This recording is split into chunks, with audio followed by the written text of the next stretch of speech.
So Jimmy Lake is out as head football coach at the University of Washington. Out after coaching a total of 13 games.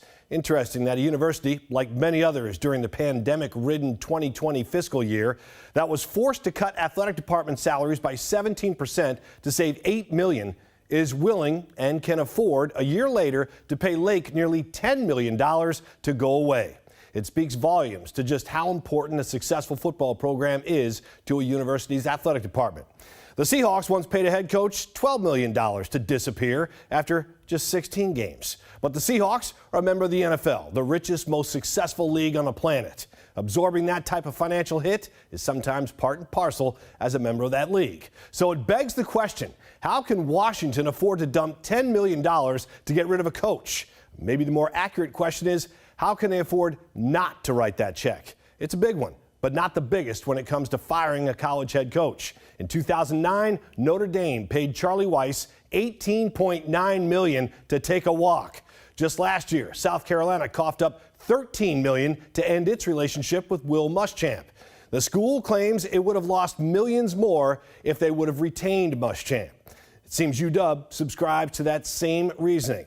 Without a financially healthy football program, the entire athletic department suffers. Football has long been the driving force when it comes to riches in any athletic department.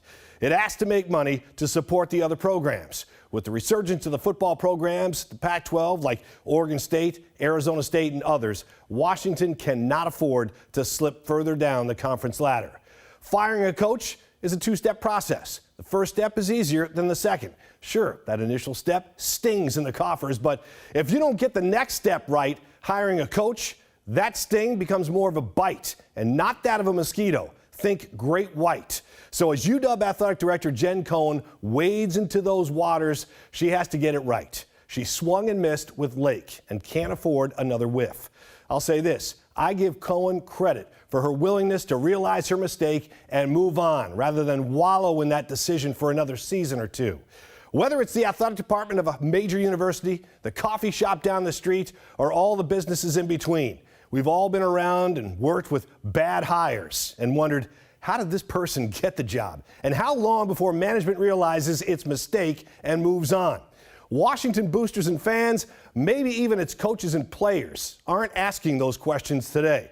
Change is coming, and their leader just stepped into the batter's box to stare down pitches from what will surely be multiple candidates. This time, she has to connect.